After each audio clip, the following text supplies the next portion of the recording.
क्योंकि आप खाना नहीं खाओगे, कोई प्रॉब्लम नहीं है, आप किसी से 2 रोटी मांग के खा सकते हो, लेकिन जब आपके ऊपर रेंट आएगा, जब आपको किराया देना पड़ेगा, तो आप कहाँ से लेकर आएंगे।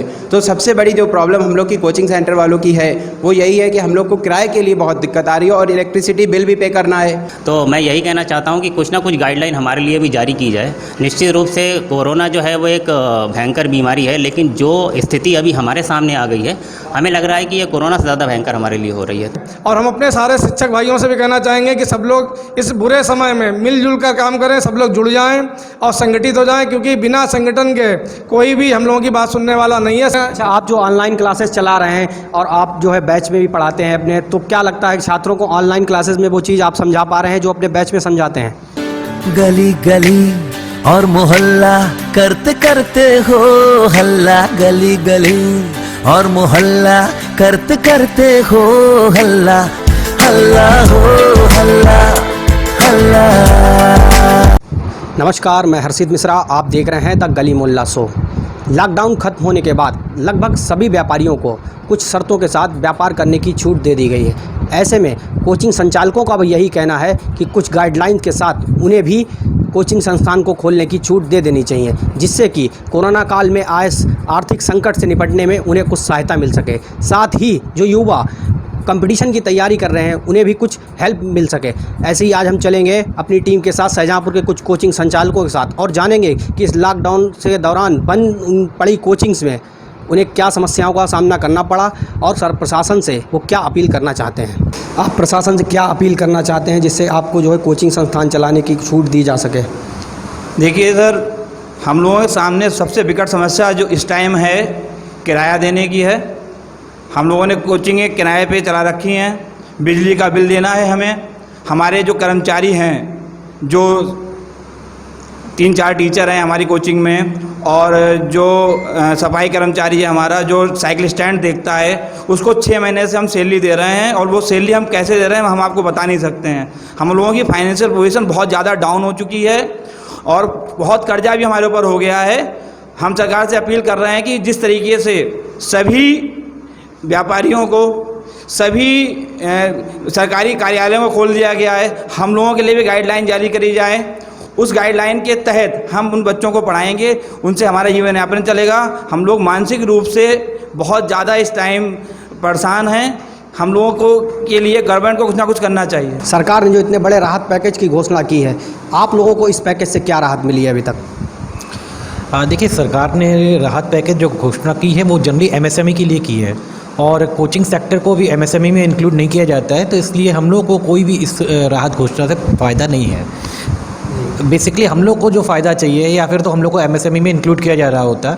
अच्छा, वैसे भी जो छोटी कोचिंग है हम लोग का उतना ज़्यादा इनकम नहीं है। जैसे शाहजहाँपुर की कोचिंगों का इतना बड़ा व्यवसाय नहीं है कि वो 50-60 लाख का टर्नओवर करती हैं और फिर जीएसटी फिल करती हैं। तो ये भी एक थोड़ी सी समस्या है कि छोटे जो हम लोग के एक छोटे स्तर के जो हम लोग कोचिंग संस्थान हैं उनके बारे में गवर्नमेंट को सोचना चाहिए। बड़े तो ऑलरेडी रन कर रहे हैं, लेकिन जो छोटी संस्थाएं हैं वो अपने घर को कैसे चलाएंगी, उस बारे में कहीं कोई पैकेज में इस बारे में किसी ने बात नहीं की अभी तक। तो आप प्रशासन से क्या अपील करना चाहते हैं कि प्रशासन को आपको किस हिसाब से सहायता देनी चाहिए? देखिए, अगर हम लोगों को वो कोचिंग चलाने की अनुमति दे सकते हैं, भले ही बहुत लिमिटेड बच्चों से शुरू करें, कम से कम आप कहते 5-10 जो भी उनका शुरुआत हो सकती है, वो कम से कम हम लोग पढ़ाना शुरू करें, तो हम लोग के जो हमारे ऊपर रेंट है या लाइट का बिल है या अपना घर चलाने के जो हमारे साधन है वो तो सब बंद है पिछले 6 महीने से, तो वो कम से कम शुरू हो पाएँ। और अगर ऐसा नहीं कर सकते तो हम लोग को आर्थिक मदद करें। हमारे पास तो कोई आर्थिक मदद भी नहीं है, हम गरीबी रेखा से नीचे भी नहीं है, कोई ऐसी आर्थिक मदद हमें उस रूप में मिले। और हम मिडिल क्लास में सबसे बड़ी दिक्कत ये कि मिडिल क्लास को कोई सोचने वाला नहीं है, तो गवर्नमेंट बिल्कुल भी इस ओर ध्यान नहीं दे रही है कि कोचिंग संस्थानों का हम लोगों का क्या होगा। पिछले 6 महीने से कोचिंग संस्थान सभी बंद हैं, तो आप जो है बिल्डिंग का किराया, बिजली का बिल या अन्य खर्चे, संसाधनों के खर्चे को कैसे मैनेज कर रहे हैं? पिछले 6 महीने से हम बड़ी पोजीशन ख़राब चल रही है कोरोना काल के कारण। मतलब जब से ये कोरोना काल आया है, ठीक, जब से कोचिंग संस्थान सारे बंद पड़े हुए हैं और हर चीज़ ओपन की जा रही है। पहले लॉकडाउन चला था 3 महीने के लिए, उसके बाद अनलॉक हो चुका है। अनलॉक में सारी चीज़ें खोल दी गई हैं, जबकि शिक्षा संस्थान को सर्वोपरि माना गया है। लेकिन हमने ये देखा कि इसमें सबसे शिक्षा सिद्धांत सबसे आगे, सबसे पीछे कर दिया गया है। और जो चीज़ें नहीं खुलनी चाहिए तो वो खुल चुकी हैं, और शिक्षा संस्थान को जो सब प्राथमिकता खुलनी चाहिए थी वो अब नहीं खुल रही इस समय। उसको खुलना चाहिए ताकि हम लोगों के जितने भी टीचर पढ़ाते हैं उनका कुछ कारोबार चले। पिछले 6 महीने से सभी बेरोजगार हैं, बिल्कुल खाली बैठे हुए हैं। देखिए, सबसे पहले मैं ये कहना चाहूँगा, जैसे सरकार ने सभी चीज़ों को धीरे धीरे खोल दिया, शिक्षा पूरे जगत का आधार है, इसको सबसे पीछे कर दिया है। एग्ज़ाम्पल के लिए मैं कह रहा हूँ कि रोड बेस्ड बस में जैसे यात्री जा सकते हैं, सोशल डिस्टेंसिंग उसमें हो सकती है, तो जैसे एक एक सीट पर एक एक व्यक्ति बैठ के जाता है, ठीक है, ऐसे हम टीचर्स को एक एक सीट पर एक बच्चा पढ़ाने की अनुमति तो दी जाए कम से कम। हम लोग बुद्धिजीवी वर्ग के अंतर्गत आते हैं और मैं आपसे स्पष्ट कहता हूँ, जितनी सरकार की गाइडलाइंस हैं उनको सबको मैं फॉलो करूँगा। मैं सरकार से यही अनुरोध करना चाहूँगा कि सरकार हम शाहजहाँपुर के सारे टीचर्स को पढ़ाने की अनुमति प्रदान करे। और दूसरी बात मैं ये कहना चाहूँगा कि जितने रूल्स एंड रेगुलेशन हैं मैं उनको फॉलो करने के लिए वचनबद्ध हूँ। That's all.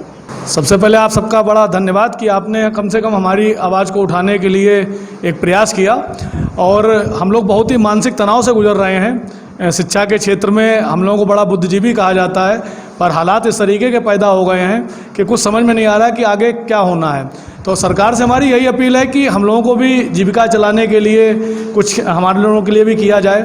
हम लोगों को कुछ रूल रेगुलेशन बताए जाएँ, जो मानक दिए जाएँ उनको हम लोग फॉलो करेंगे और उन सबको फॉलो करते हुए हम लोग भी अपनी जीविका को चला सकें। एक बात मैं और कहना चाहूँगा, अभी तक स्कूल की फ़ीस की बात चल रही थी, तो अब उस पर भी गाइडलाइन आ गई कि सभी अभिभावकों को फ़ीस जमा करनी है। अब हम ही लोगों के बच्चे पढ़ते हैं, जब हम ही लोग इतने दिनों से खाली हैं तो हम किस तरीके से अपने कर्मचारियों का वेतन दें, जो हमसे जुड़े हुए लोग हैं, हम अपने बच्चों की फ़ीस कैसे भरें। और पूरी तरीके से जब इसी प्रोफेशन के ऊपर डिपेंड हैं तो हम अपनी जीविका को किस तरीके से चलाएं, तो इसको लेकर बहुत ज़्यादा मानसिक तनाव है। उसके अलावा हमारे कई संगी साथी लोग जो रेंट पर बिल्डिंग लेकर अपनी काम को कर रहे हैं और इतने दिनों से कोचिंग खाली पड़ी है और उनको रेंट देना ही देना है, बिजली का बिल भी देना है, उसकी लिए भी सरकार ने कोई ऐसी योजना नहीं रखी कि बिजली का बिल माफ़ हो जाएगा। तो जब सारी चीज़ें हम लोगों को पे करनी है तो मेरा सरकार से एक सवाल है कि इस चीज़ को हम पे कैसे करेंगे। हमारा सोर्स ऑफ इनकम और है क्या? हमारे पास कोई भी सोर्स ऑफ इनकम नहीं है। हम मानसिक रूप से भी बहुत तनाव में इस समय हैं और आगे का कुछ हमको समझ में नहीं आ रहा है कि आगे क्या होना है। तो हमारी आप लोगों के चैनल के माध्यम से सरकार से यही अपील है, सभी जनप्रतिनिधियों के माध्यम से हम अपनी ये बात कहना चाहते हैं कि हम लोगों को भी एक मौका मिले और जिस तरीके से सारे कार्य चल रहे हैं हम लोग भी अपने कार्य को आगे बढ़ा सकें और सारे नियमों को फॉलो करते हुए हम लोग अपने काम को आगे बढ़ाएंगे। बस, थैंक यू। अगर सरकार आपको कुछ गाइडलाइंस के साथ आपके कोचिंग संस्थानों को खोलने की अनुमति देती है तो आप कोरोना वायरस जैसी महामारी से निपटने के लिए क्या सुविधाएं उपलब्ध करा सकेंगे अपनी कोचिंग में? देखिए, सबसे पहले मैं कहना चाहूँगा, जो भी गाइडलाइंस बताई जाएंगी, क्योंकि हम लोग टीचर्स हैं, हम लोग अच्छे से डील कर सकते हैं। हम स्टूडेंट्स को सोशल डिस्टेंसिंग है, मास्क वेयरिंग है या सैनिटाइजेशन है, ये सारी चीज़ें हम बेहतर करा सकते हैं। लेकिन जो सिचुएशन हम लोग फेस कर रहे हैं वो बहुत ज़्यादा क्रिटिकल है। और सबसे बड़ी चीज़ ये है कि आपके इस न्यूज़ चैनल ने हम लोग की आवाज़ को उठाया, इसके लिए हम आभारी हैं। लेकिन टीचर का काम होता है स्टूडेंट्स के मनोबल को बनाना। लेकिन आज जो सिचुएशन फेस कर रहे हैं, हम लोग का खुद इतना डिप्रेशन में आ गए कि हम स्टूडेंट को किस तरीके से अप्रिशिएट करें या किस तरीके से उनके मनोबल को बनाएं। तो हम चाहेंगे कि गवर्नमेंट को चाहिए कि हम लोग को भी कुछ थोड़ी बहुत ज़्यादा नहीं चाहिए, इतना हो जाए एटलीस्ट कि हम लोग रेंट पे कर सकें या छोटी जो भी नीड्स हैं वो पूरी हो सके।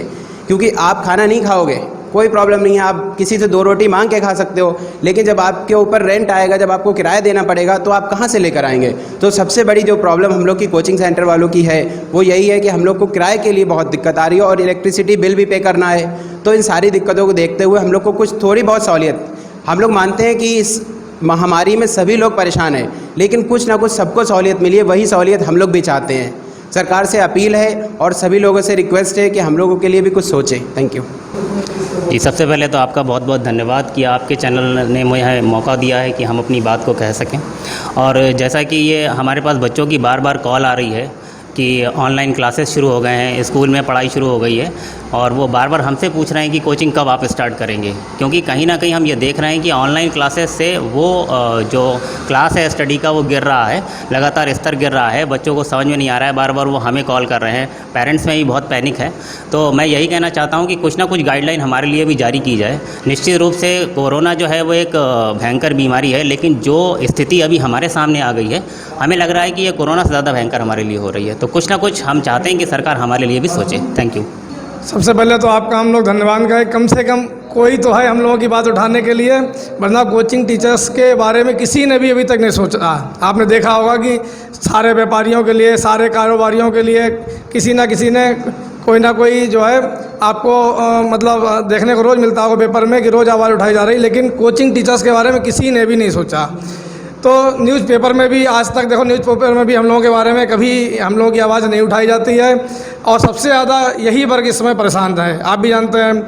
और जो आप विद्यार्थी की बात कर रहे हैं, सारे विद्यार्थी बहुत परेशान हैं।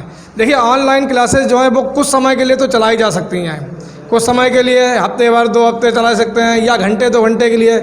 आप भी जानते हैं कि अगर बच्चा 5 घंटे मोबाइल लेके बैठेगा तो उसके स्वास्थ्य पर क्या प्रभाव पड़ेगा, उसका स्वास्थ्य ख़राब हो जाएगा। तो ऑनलाइन क्लासेस कोई सलूशन नहीं है, वो तो कुछ समय के लिए हम लोग चालू कर सकते हैं। अच्छा, आप जो ऑनलाइन क्लासेस चला रहे हैं और आप जो है बैच में भी पढ़ाते हैं अपने, तो क्या लगता है कि छात्रों को ऑनलाइन क्लासेस में वो चीज़ आप समझा पा रहे हैं जो अपने बैच में समझाते हैं? कोशिश तो देखिए हम लोग पूरी करते हैं, पूरा जी जान लगाते हैं, लेकिन वो बात फिर भी नहीं आ पाती। कड़वा सच यह है कि 100% उस तरीके से वो बात नहीं आ पाती है।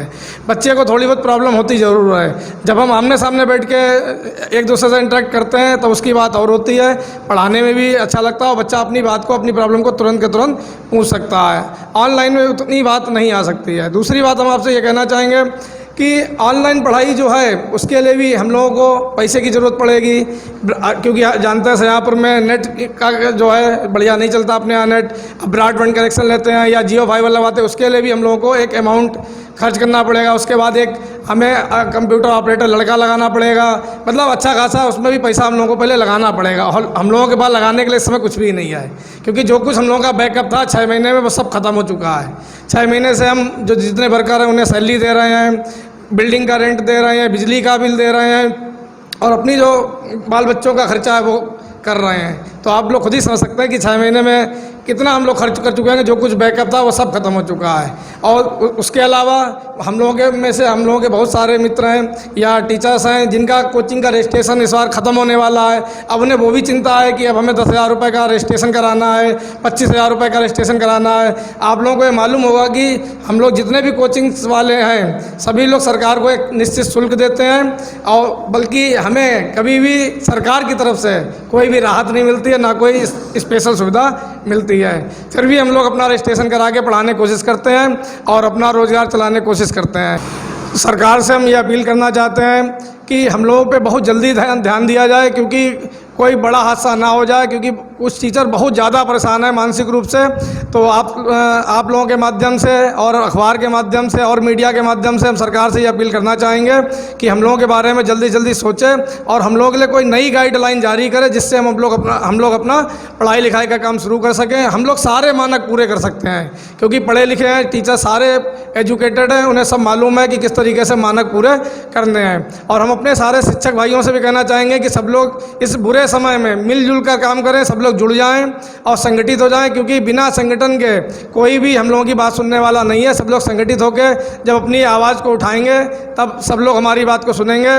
और आप लोगों से भी हम अपील करना चाहेंगे कि हमारे जो पत्रकार भाई हैं, आप लोग भी हमारी बात को आगे पहुंचाएं, जिससे हम लोगों को कुछ राहत मिल सके और जो हम लोग मानसिक तनाव से गुजर रहे हैं वो तनाव हमारा दूर हो सके और हमारा जीवन भी इस पटरी पे आ सके। Thank you.